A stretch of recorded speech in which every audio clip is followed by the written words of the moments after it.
I'm Al McFarlane. Welcome to The Conversation with Al McFarlane. Today is Friday the 13th. Good luck day for everybody. Everybody's got their mind focused on the mega $1 million lottery, 1.3 billion.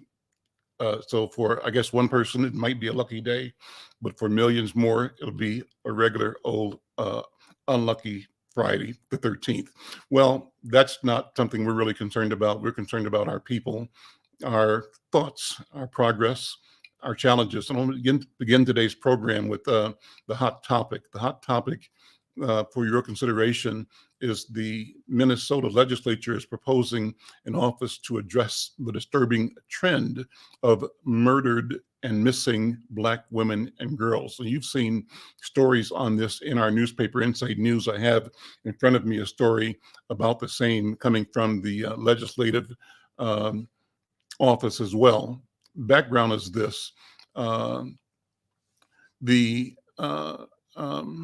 Black women are nearly 3 times more likely to die of homicide than white women.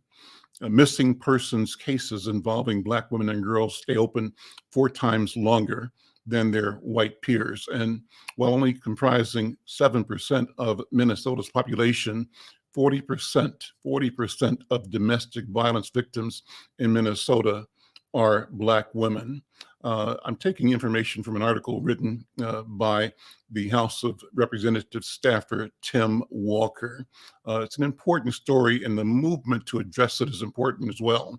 Walker writes there's an urgency in these distressing statistics. He's writing that, quoting State Representative Ruth Richardson, who is advancing a bill to address what she calls an unacceptable crisis in the state's Black population, and that is the prevalence, the increase of missing and murdered Black women and girls. She says that behind these numbers are real people and real families that are devastated. She says we must do better. We can do better. Black women and girls deserve better.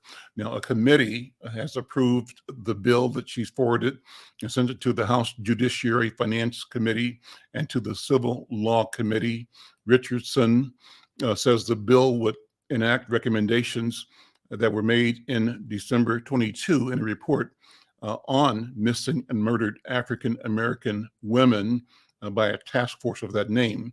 And the legislation will be dedicated to preventing and ending the targeting of violence against Black women and girls. A couple other notes on that.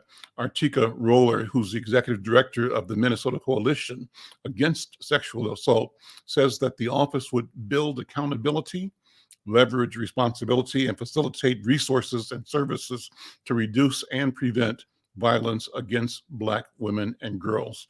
She said she and several other Black testifiers who were also victims of violence or family members of victims of violence identified what they see as a common theme, and that is that law enforcement agencies have routinely failed to adequately investigate crimes that victimize Black women and girls. Well, that leads us into the general conversation or theme I wanted to address today, and that is the notion of decolonizing our minds. How do we see ourselves? How do we see our wealth, our worth, and our wealth? Uh, how do we buy into systems, ideas, language, uh, points of view, who whose very nature is antithetical to our humanity, to our existence, our prosperity, to our value? And the phrase decolonizing the Black mind has gained currency in the literature of late. It's a great phrase because it makes us look at, once again, the horrific impact of colonization, of the imperial quest of the colonizers, of Europeans, to impose their will, their vision, their minds on our bodies and on our minds. I say that today we have to be intentional in both saying and acting on the mission of freeing our minds, freeing ourselves. It starts with decolonizing, taking and throwing off the shackles of colonization. Now, we may have come through in the past 200 years the elimination of legal enslavement, legal colonization, but the imprint of that system of domination is deep within our effort now, I believe, is to do what we can to, as I say, decolonize ourselves, decolonize our minds globally, locally. Well, that's one of the things I'll ask all my guests to weigh in on today. Before I bring in my partner, Dr. Bravada Garrett Akansanya and Dr. Oliver Williams, I want to have a brief interview with a special guest who I'll ask to join us for the entire program. And she is Janet Cheatham Bell. Janet Cheatham Bell joins me to talk about her work as an author. Give you a little background on her. She is, I'm pulling up my notes here. First of all, Janet Cheatham Bell, welcome to the conversation, and thank you for being here.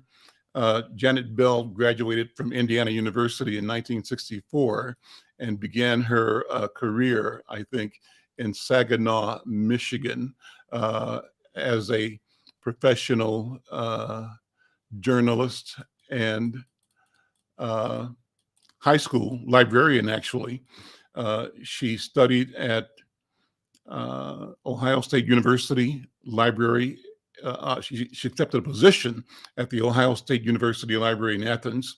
And then she, it says, in the wake of student responses to the MLK Jr. assassination, the university recruited her to teach a freshman composition and African American literature course. She left Ohio University in '70 to work as a associate editor of the Black Scholar in Sausalito, California. You know, Janet, you may have come across me at that time. I had published by you in Black Scholar a phenomenal interview I did with McCoy Tyner, one of the great musicians. So I'm going to ask you as we talk, were you involved in the handling and the editing of that piece, which is one of my early but significant pieces of writing? So you've worked, Janet has worked as an ethnic studies consultant for the Indiana Department of Education. She's worked with Ginn and Company textbook publishers in Lexington, Massachusetts, and she created her own company in '84 called Sabayat, she'll correct me, Publications. Well, I'm going to have her tell more of her story. Janet, welcome to the conversation. How are you today? Thank you for having me. I'm great. Okay. And it's Sabayat Publications. Sabayat. Thank you for that, because I wanted to make sure that it's said properly. You've got a book, or you've done quotes, outstanding or famous Black quotes for the 21st century. That's your book. Tell us about that book, and what are some of the quotes that you think are notable that you're presenting in the book? That book is actually a continuation of the first famous Black quotations that I published with my own imprint, Sabayat Publications, in 1986. And that book sold so well that a New York publisher, at that time, New York publishers didn't think that Black people read books. So they weren't interested in manuscripts from unknown Black people like me. So I published it myself, but it sold so well that Warner Books decided they wanted to publish it. So I licensed the rights to publication to them, and it continued to sell well and was not taken out of print until the internet became the way of doing things. And now that we've discovered that you cannot trust everything that you see on the internet, I've decided to update my famous Black quotations for the 21st century so that people will have a credible source of quotations by Black people. And the book will be out in a couple of weeks on January 24th. Fantastic. Fantastic. Tell me more about yourself, Sister Janet Cheatham Bell. I read a little bit from your bio, but I love hearing from you about who you are and how you've come to the work that you're doing. Well, I was born and raised in Indianapolis, Indiana, and always wanted to get out of Indiana. And when I graduated from college, I said, I'll take any job so long as it's not in Indiana. So that's how I wound up as the high school librarian in Saginaw, Michigan. And after that, things just, as there became more and more interest, as Black people protested our treatment, and the quote mainstream community became interested in us, or we demanded their attention, however you want to look at it. And so I kept being recruited to new positions having to do with the history and culture of people of African descent. And of course, if I could do that, they decided, well, she can do all the ethnic groups and women too. Mm-hmm. And so that's how it went. And then, like you said, after Martin Luther King was assassinated, I was recruited to teach African American literature at Ohio University. And that was fortuitous for me because I had been interested in Black history and culture for a long time. And it was great to be able to introduce it to young people in my classes. So that was a pivotal experience in my life. That's a wonderful story. I want to go deep on a number of things that you said. And I want to actually talk to you more about, in the spirit of the hot topic, well, of the theme today of decolonizing the Black mind, talk about the power of preserving language, of preserving quotes. It's not just a quote for the sake of the quote. This is a way to capture, to store, preserve knowledge, understanding, and to sort of mark where we are in the flow and history of time. That's what I think. Why is capturing quotes important to you? It is important because, first of all, words are the one thing that lasts forever. And when I was deciding to do this book, a friend of mine had suggested that I republish the previous book. But when I looked at it, I thought, oh, no, this is so out of date. Mm-hmm. And I needed to update it for the 21st century because a lot of people who weren't mentioned in the first book have come to prominence since then, like the Obamas, for example. People like Colin Kaepernick, Kamala Harris, George Floyd, that have come to prominence since I did that first book. So I needed to update it. And also, it serves as kind of a guide to the history of people of African descent, because I tried to include people from throughout the African diaspora and to give people some sense of what our experience has been, not only within the United States, but within the world. That's fascinating. Let me ask you if you would maybe read several of the quotes that you like most, what you think are most relevant right now, given where we are, maybe 3 or 4. Okay, let me pull it up. Sure. I should have prepped you on that before. I did ask my producer to see if she could pull up the upcoming issue of Inside News, which, by the way, is a page of quotes from Dr. Martin Luther King. And we were deciding how we were going to present our MLK issue. And typically, newspapers like Inside News and others will have a nice, warm, fuzzy picture of Dr. King speaking at the March on Washington, or any of those iconic images, pictures of his statue, and all these pictures do inspire. They do inspire. But I ran across a piece that came out of California from a community development organization that had a picture of Dr. King being manhandled by 2 white cops, right, being arrested. And the article beneath it said, here's some quotes you don't hear much about. And these are too bold to be whitewashed. I want to share that as part of this conversation as well. Did you find your quotes that you want to share?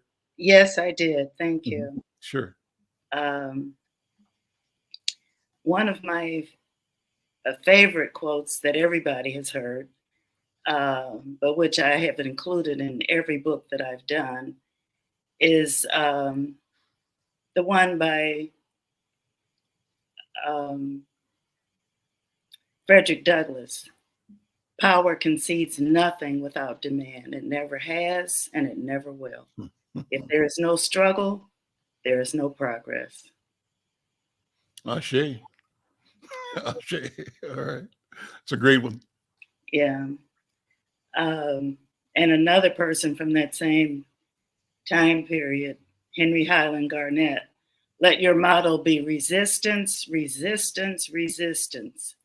No oppressed people have ever secured their liberty without resistance. Ah, okay. Awesome. Another? Yes. One of my favorites, which I have memorized, is by Howard Thurman. Mm-hmm. There is something within every one of us that waits and listens for the sound of the genuine. It is the only true guide you will ever have.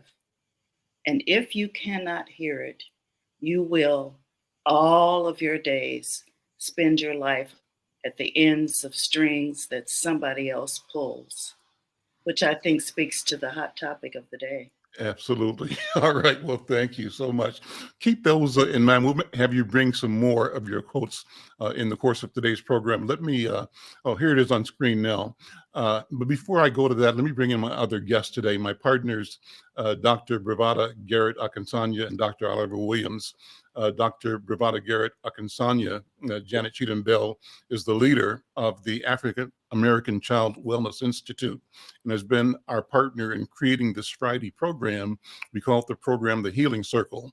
And she created a protocol that we use to guide this conversation that I just love, because I invite her to sort of start our program with that protocol every time. But before we do that, I wanted to look and share with you our cover of Monday coming Insight News, if you can see that. But, the quotes you just gave speak to this as well, the struggle, and us being clear uh, on the fact that power concedes nothing without a struggle. It never has, it never will. And here we show that. And I think if I can pull this up myself, I'm going to come back to this. We'll do some more of your quotes, but I want to actually read some of the quotes in this article as well. And I want to talk about the whole question of image, back to why it's important that we capture and lift up our own thoughts, that we create our own markers in time for ourselves, but also for the world. Dr. B, good afternoon. Welcome once again to the Healing Circle. Let me ask you to jump in here and do what we normally do and explain our protocol for this program. We need to bring you, we have to remove the, there we I was go. muted and There just we go. really There we go. talking about. I said thank you so much, and I'm just delighted to hear this And you can pull down infusion, the video. infusion of quotes that it just fills my soul to hear those, because they are foundational, and we're all standing on these shoulders, or if we say the road of life, we're standing on bricks that we did not lay. They're laid for us. And as we walk on them, we got to know to honor those words, because they create the foundation of our liberty. And I'm just so grateful to have my sister here sharing the information about her 2 books. I wrote down already, I got to get the other one and find you and get it signed, because this is phenomenal. It's just phenomenal. So we usually start, so welcome to our Healing Circle on Friday. And we usually started by using African tradition of being in circle. And although we're not in physical circles, spiritually, we're connected in a circle. And the reason we use a circle is because in African tradition, the circle represents unity. And in the circle, no one is above anyone else, and everyone has equal access to the center of the circle. No matter who you are, or what your position, we all have equal access to the center, which is the space of power, where our voices are valued and recognized.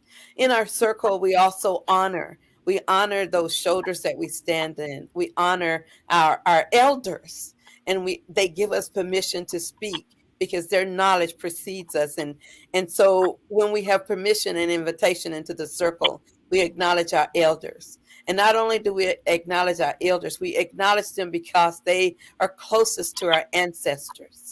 And our ancestors, as we know, continue to teach us from beyond, and we honor our ancestors because they're closest to our creator. So in that space of honoring one another from where we come from, it's really critical to understand that African communities we're based in respect and honor. And through that, we have order. And the order that we use is by using the talking stick. So although we're not connected physically, we have a virtual talking stick that we pass it to each person in circle so that you have voice and that you know your time will come and that it will be able to stop and see and enliven the principles and values that we bring in our spirits and in our heads and of course from our hearts. So with that, we use the talking stick, and I will pass the talking stick back to our Baba Al McFarlane, and hopefully he'll say something, and we'll of course want to welcome you, sister, into the circle today. So Baba Al, I give you the talking stick. Thank you, Dr. B. I take that. I want to just hand the talking stick to Dr. Williams. Dr. Williams, good to see you as always. Thank you for being here. And introduce yourself to our dear sister, Janet Cheatham Bell, so that she has an idea of who we are and who we are for each other. But also, if you want to talk about that question that I posed, what does it mean for us to decolonize our minds? Dr. Williams? And, Baba, it's good to see you as usual, and to be able to have your guidance sort of direct us as it is with Dr. B. And Ms. Chatham, it's good to see you and to learn from the great work that you're doing. I appreciate the comments that you're making and the quotes. I've got this book, African American Wisdoms by Reginald McWright, that's very useful as well as other things. I'm a professor of social work until May 2024. I've been here since at the University of Minnesota since 1989, and so it's getting close to closing time. And then I'm going to be doing some things with Dr. B. And so the idea of talking about decolonization is something that is important to me. There was I was doing a training in Alabama, and we were doing some training, interestingly enough, for police, and he had these misconceptions about who Black people were.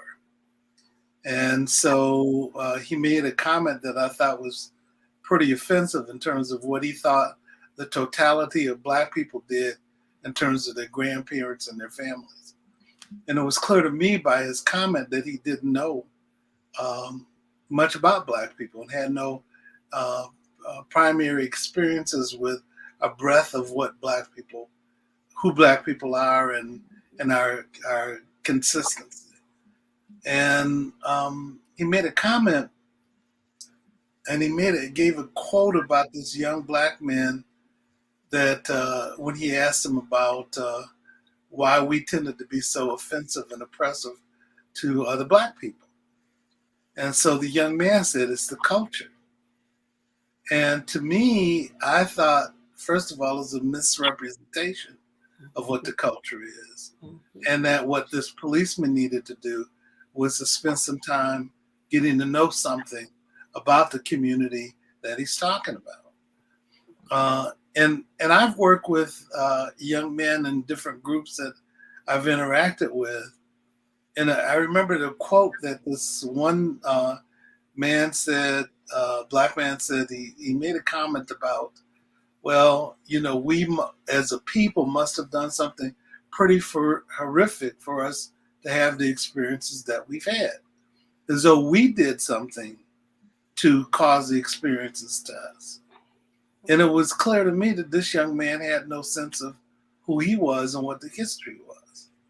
And that if he had a better sense of who he was, maybe he wouldn't have visited that some of those things on his people, but also how he influenced his perspective of himself.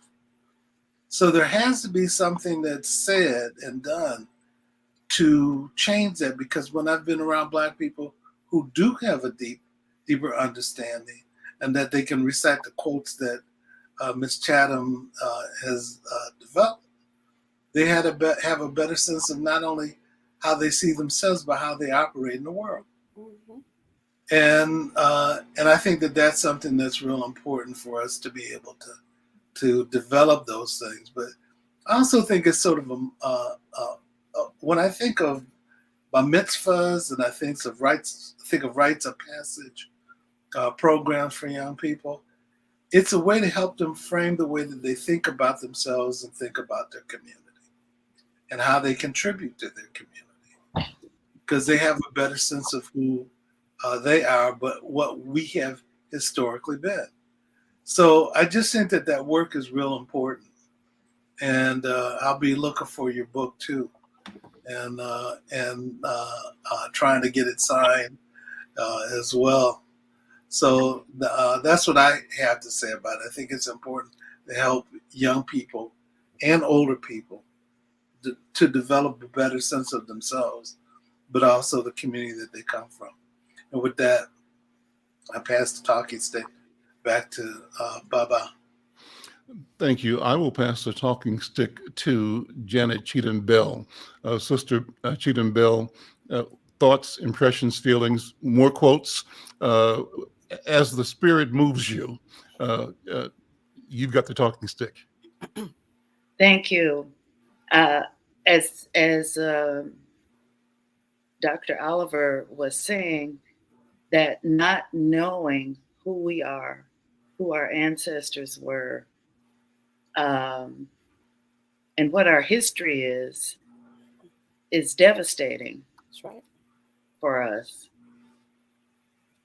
And that's why they are working so hard to make sure that we don't get to learn our history. That's what that whole BS about critical race theory is about. Their white supremacist preference is to keep us as ignorant as possible. At one time it was against the law for us to learn how to read. That's right. Now it's not illegal, but it's not encouraged either. It's discouraged, as a matter of fact. Mhm. So we have to do it ourselves. I think Marcus Garvey and Bob Marley, a lot of people said, we've got to free our minds. And the best way to do that is with information. We have to know who we are. It just occurred to me recently, which says a lot about being acculturated in this society, that I am just the third generation of my family to not be born into slavery. Mm-hmm. Mhm. That's a significant bit of information that we rarely talk about. Mhm. I mean, when we talk about family values, the first generation of us out of slavery, most of us didn't have any concept of what a family was because children were taken away. No, we didn't have control over our own bodies, let alone over how we raised our children. So that was something we had to create from nothing. or from maybe distant memories of our ancestors in Africa, perhaps, that was in our genetic inheritance. Mhm. And so, in fact, we are still learning how to do that because we haven't had that experience for 12, 15 generations like most people have. That's right. That's right. So we really need to learn about who we are, where our ancestors have come from, and also what they have endured. It's amazing. It's a miracle that we are doing as well as we are, considering the unrelenting oppression that we've had. I mean, it has never let up. And whenever we have made a step forward, there's always that backlash. Mhm. So in my books, one of the things I really try to do is to not only educate people about our history, but to get us to think about who we are and how we have to work on creating ourselves. And one of the quotations that is my favorite in that regard is by Audre Lorde. If I didn't define myself for myself, I would be crunched into other people's fantasies for me and eaten alive. Yeah. Yeah. And our former president, Barack Obama, says storytelling and literature are more important than ever because we need to explain to each other who we are and where we're going. And of course, the great Ralph Ellison, author of Invisible Man, says, when I discover who I am, I'll be free. Amen. That's right. That's wonderful. So that's what I want to do more than anything, is to help us discover who we are. Sister, Wonderful. sorry. Sister, I have to tell you that everything that comes out of your mouth is like music to my ears. And I appreciate so much not just the power of the words but the diversity from which they come, from men, from women, and the fact that all these different lots in life that we experience, they give us something to say. You know, I always quote a lot of African Yoruba proverbs, and one of them talks about listening to elders and the voice of those who go before us. And it is that when an elder dies, when you lose an elder, a library burns. So you're bringing that knowledge to the table. These are libraries worth of knowledge that you're sharing from those various people and their perspective. Brother Al was talking about MLK, and I looked. I keep quotes on my phone, and one of them I'd like to share with you, especially with this being MLK coming up on Monday. He came, which I didn't even know for all my whole life. As a psychologist, I didn't hear that he had presented at the American Psychological Association until I went to ABPSI, Black Association of Black Psychologists convention, and the then President Cheryl Gills shared with us his speech. He said, "White America," and just think about how president is today. "White America is seeking to keep the walls of segregation substantially intact, while the evolution of society and the Negro's desperation is causing them to crumble. The white majority, unprepared and unwilling to accept radical structural change, is resisting and producing chaos, while complaining that if there was no chaos, orderly change would come. Negroes want to see social sciences. We want social scientists to address the white community and tell it like it is. White America has an appalling lack of knowledge concerning the realities of Negro life." So to me, he was saying we need to have our own voice. And the Swahili word for that is kujichagulia, self-determination, to build for ourselves, to create for ourselves, to live for us, to listen to our own wisdom.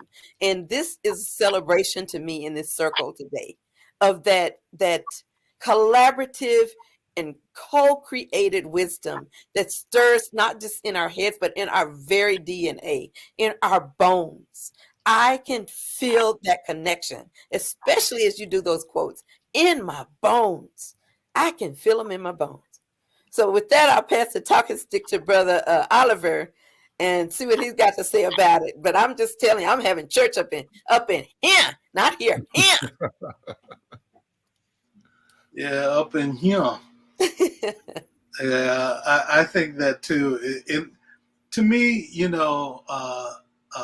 may I call you Janet? Yes, of course. Okay.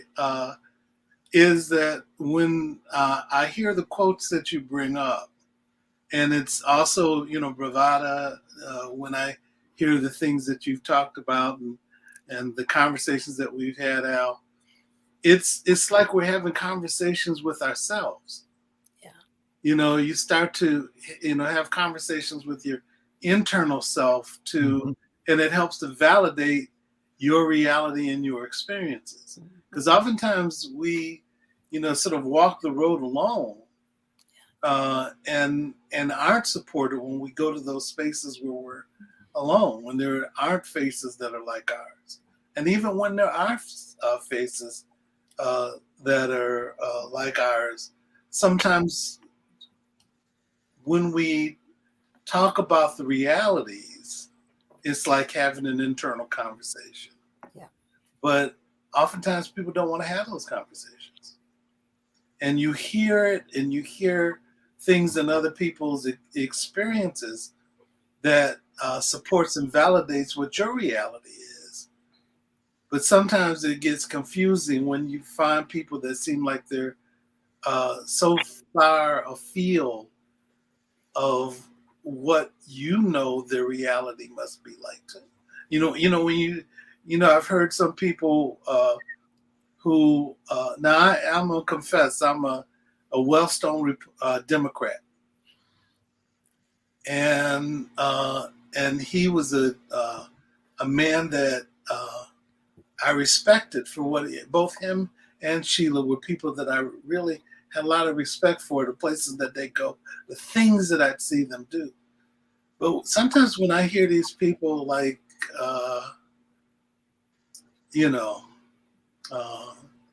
the former football player that was running for Senate in Atlanta, Walker. yeah, I'm thinking, so what planet did he grow up in? Or other people that I've heard who don't share the same point of view as I do, because they're speaking about things that are so far-fetched that I don't get it. And I sometimes people would call it psychological schism, related to the differences in terms of experiences. But when I hear the quotes, and you read the autobiography of Frederick Douglass, or you hear things that George Washington Carver, would say, or Booker T. Washington, or people whose experiences that were so far in the past, it's like they're talking to you now. And so, but on the other hand, you see people. I heard this young brother who was on the Joy Reid show, who's a Republican, and who's with the present party. He was just sworn in, and as he's talking about things, I'm trying to figure out, why does he see the world the way that he does? And to me, if I looked at the world and I lived like that, there'd be part of my spirit that would be lost. First of all, because it's not genuine to my reality. And I keep wondering, how do people live in a world, what parts of themselves are they denying when you hear them speak about things the way that they do and think about things the way that they do? And how could they be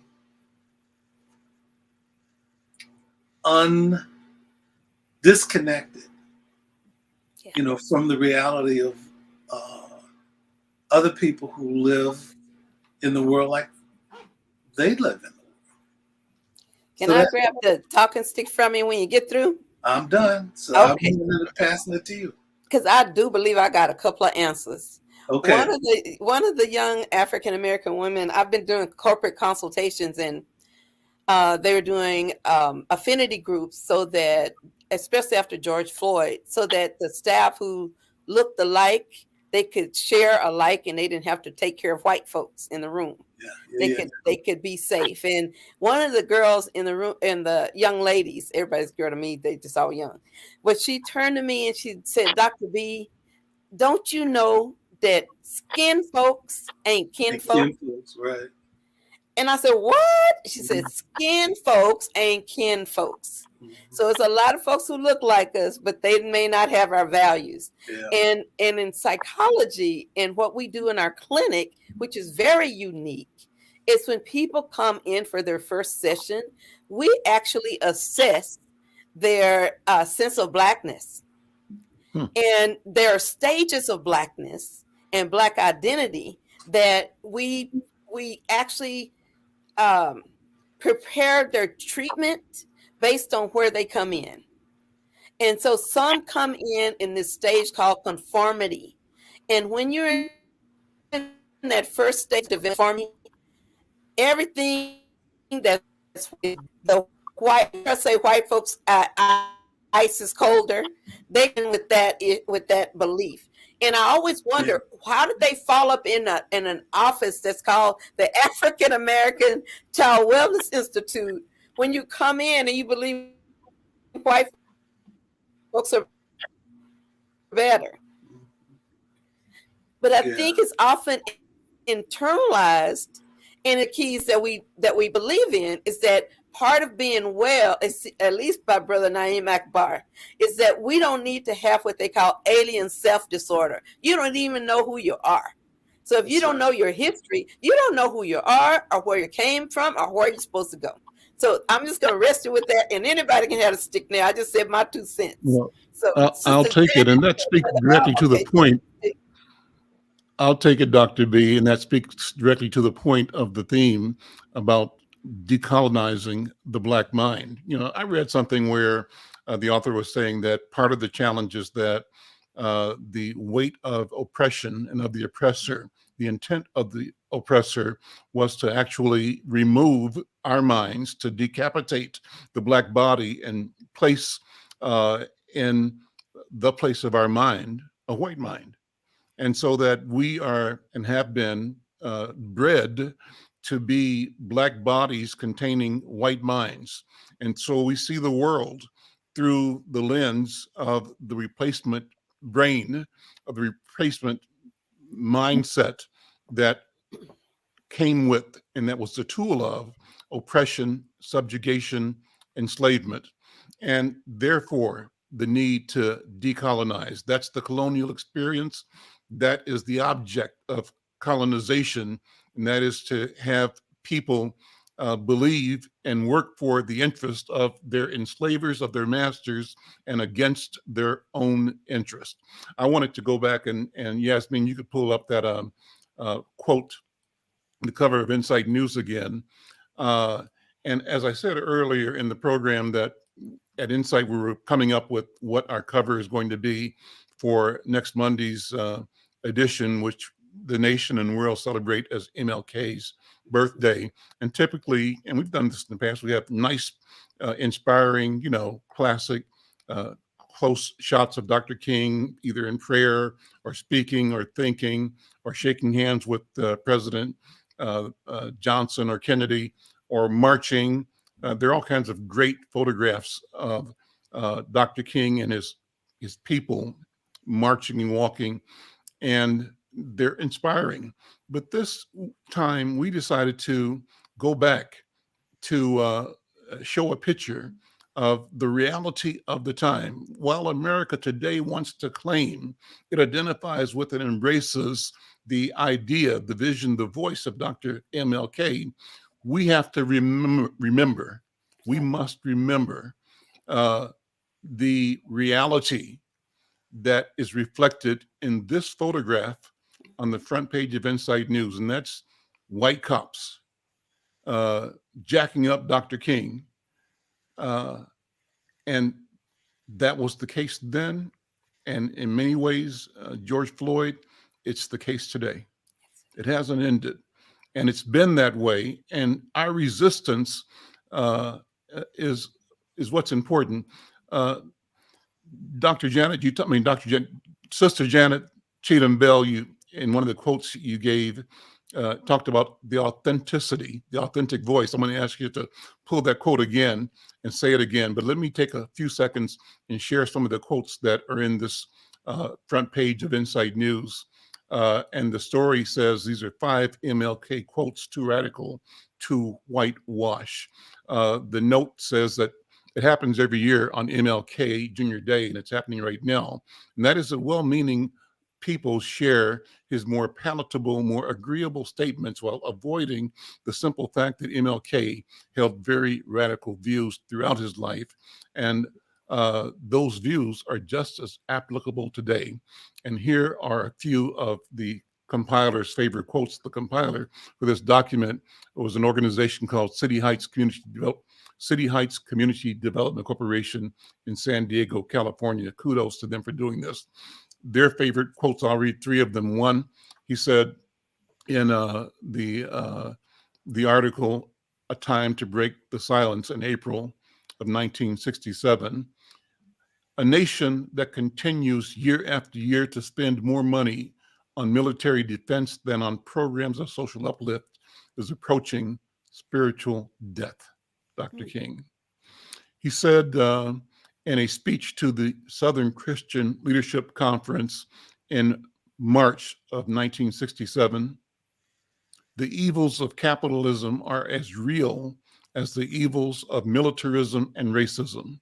The problem of racial injustice and economic injustice cannot be solved without a radical distribution of political and economic power. I'll read 2 more here. In The American Dream on July 4th, 1965, he said, the price that America must pay for the continued oppression of the Negro and other minority groups is the price of its own destruction.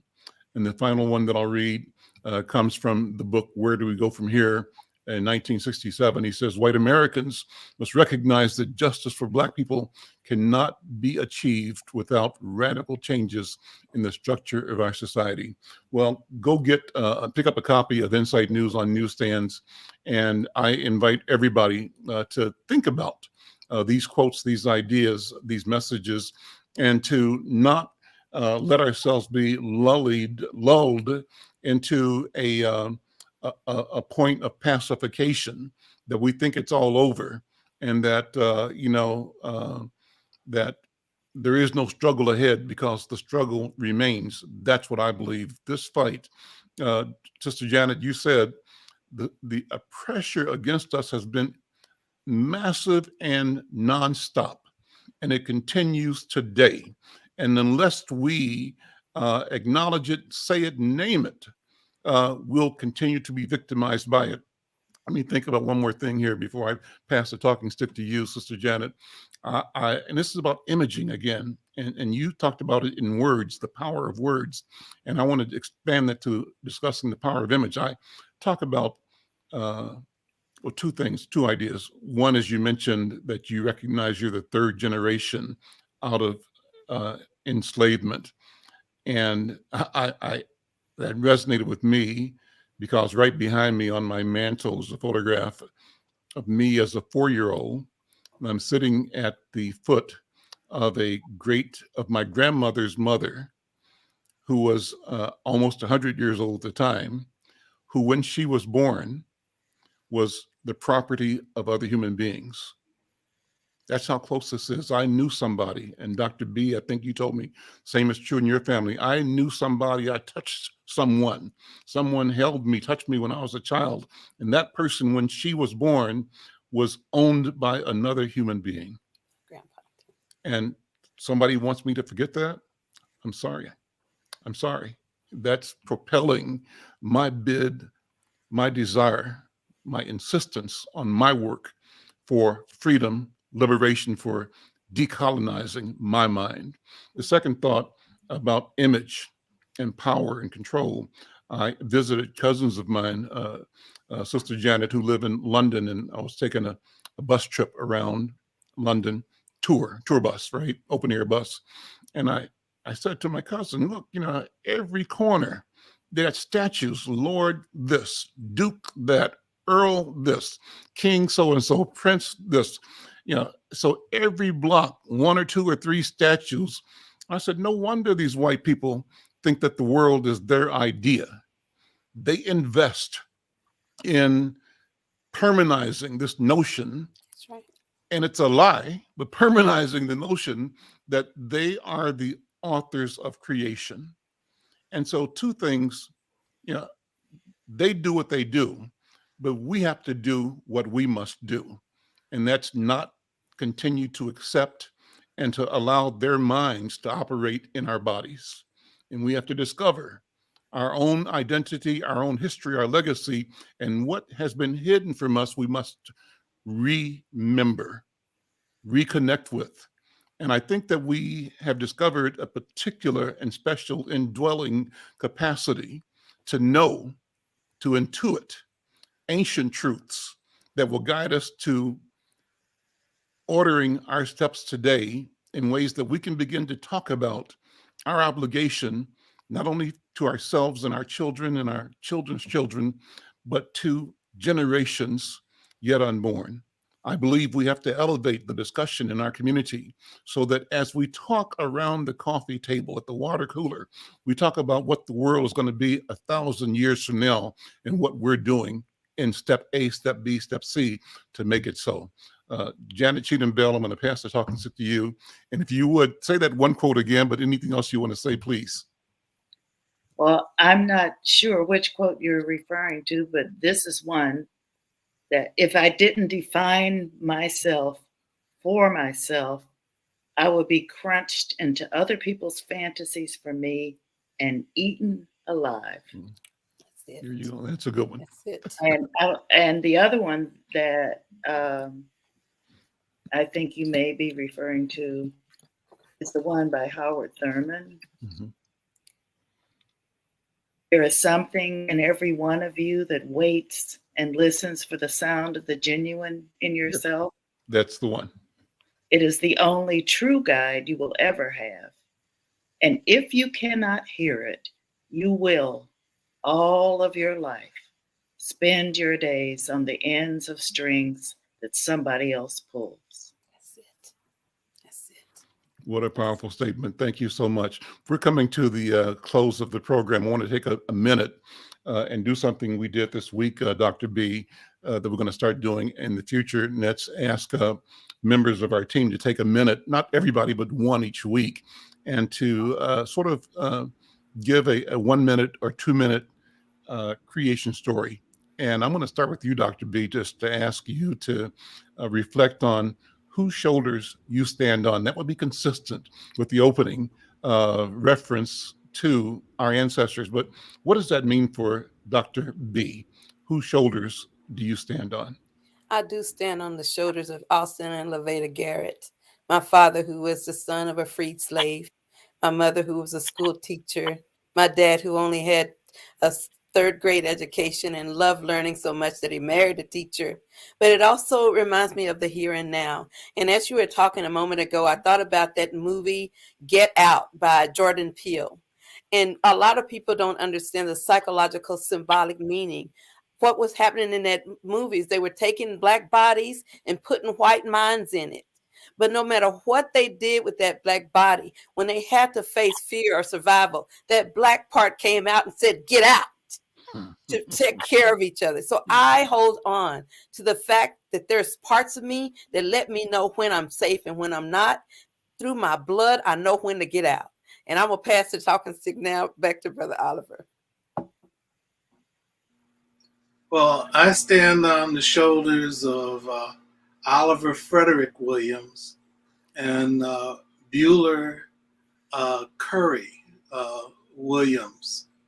And my mother, I think, and it's interesting, I think I have always been sort of a spiritual person, but I feel like I've gotten more connected with it the older I get. And but we would sit in the living room and listen to records that they had, LPs of Martin Luther King speeches. I don't know if you all remember any of that, but in books that he wrote. And even though I have a lot of respect for Malcolm X, we were listening to Martin Luther King. And so that was a great influence. And then my dad, in terms of his humanity and his generosity. But both of them were the ones that encouraged me to pursue an education. And and my mother believed in me before I was ready to believe in myself. Mm. And so those are things that I think about and give me a sense of peace, but also hope. My wife Sonia has been writing these things for people that are going through different challenges in their life with regard to their health.